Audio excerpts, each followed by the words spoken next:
नमस्ते।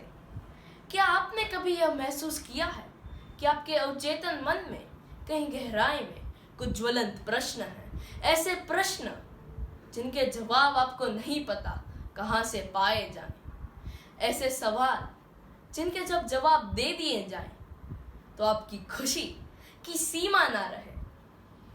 बहुत से लोग इन भावनाओं को अनदेखा कर देते हैं और अपनी दिनचर्या में लग जाते हैं। बहुत से लोग तो ऐसे भी होंगे जिन्हें कभी पता ही ना चले कि वे उन उत्तरों की तलाश कर रहे थे। पर इन प्रश्नों की पहचान की जा सकती है और उनके उत्तर केवल एक माध्यम से प्राप्त किए जा सकते हैं, वो है श्रीमद् भगवद गीता। गीता जी के अनमोल शब्दों को पढ़ने, समझने और अपने जीवन में पिरोने से सभी प्रश्नों हल हो जाते हैं। तो चलिए आज हम ऐसे ही कुछ प्रश्नों की पहचान करते हैं और उनके जवाब श्रीमद् भगवद गीता के माध्यम से प्राप्त करते हैं।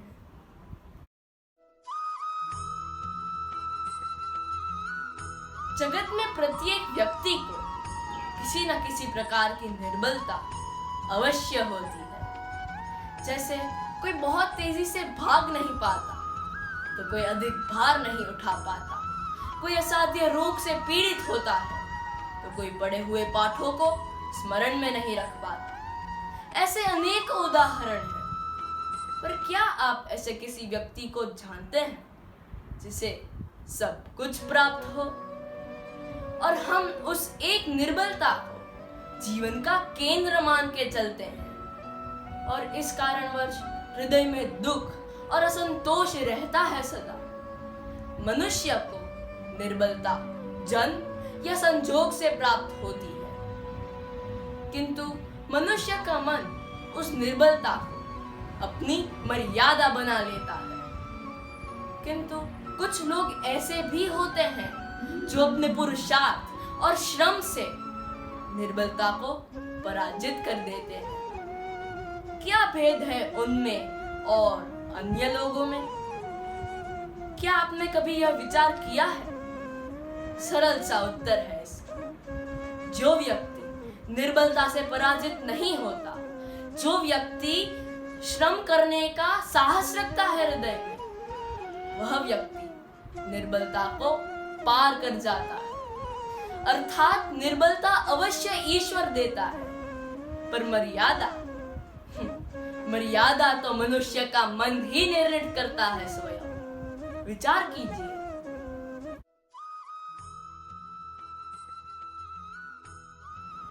श्रेष्ठता का क्या अर्थ है? श्रेष्ठता का अर्थ है कि दूसरों से अधिक ज्ञान प्राप्त करना। अर्थात मूल्य इस बात का नहीं कि स्वयं कितना ज्ञान प्राप्त किया, मूल्य इस बात का है कि प्राप्त किया गया ज्ञान दूसरों से कितना अधिक है। अर्थात श्रेष्ठता की इच्छा ज्ञान प्राप्ति को भी एक स्पर्धा बना देती है और स्पर्धा में विजय अंतिम कब होती है?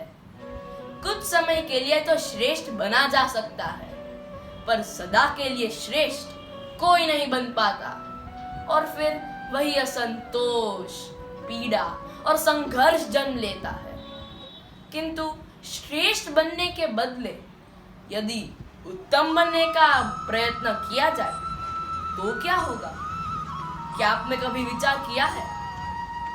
उत्तम का अर्थ है कि जो भी प्राप्त करने योग्य है वह सब प्राप्त करना, किसी से अधिक प्राप्त करने की इच्छा से नहीं, मात्र आत्मा की तृप्ति हेतु कुछ ज्ञान प्राप्त करना।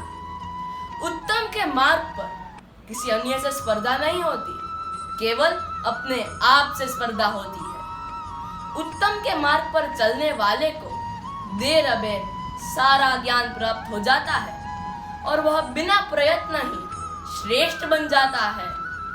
और जो श्रेष्ठ बनने का प्रयत्न करता है वह श्रेष्ठ बने या ना बने, पर उत्तम कभी नहीं बन पाता।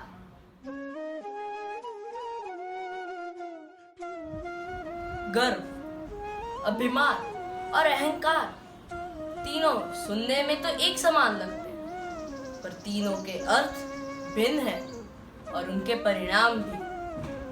तीनों का आरंभ प्रेम से होता है, स्वयं से प्रेम।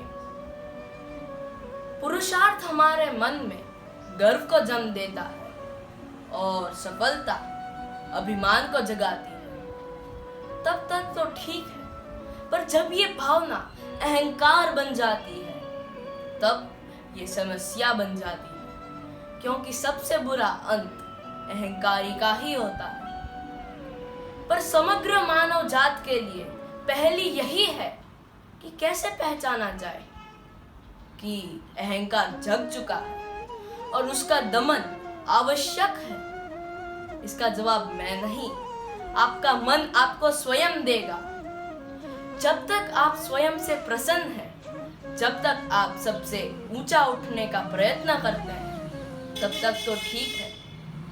पर जब आपके मन में दूसरों को नीचा दिखाने का भाव आ जाए तो सावधान हो जाएगा, क्योंकि यही है अहंकार जो आपके मन को हीन कर रहा है। If you like my video, please do subscribe my channel and don't forget to press the bell icon and stay tuned for more. Thank you.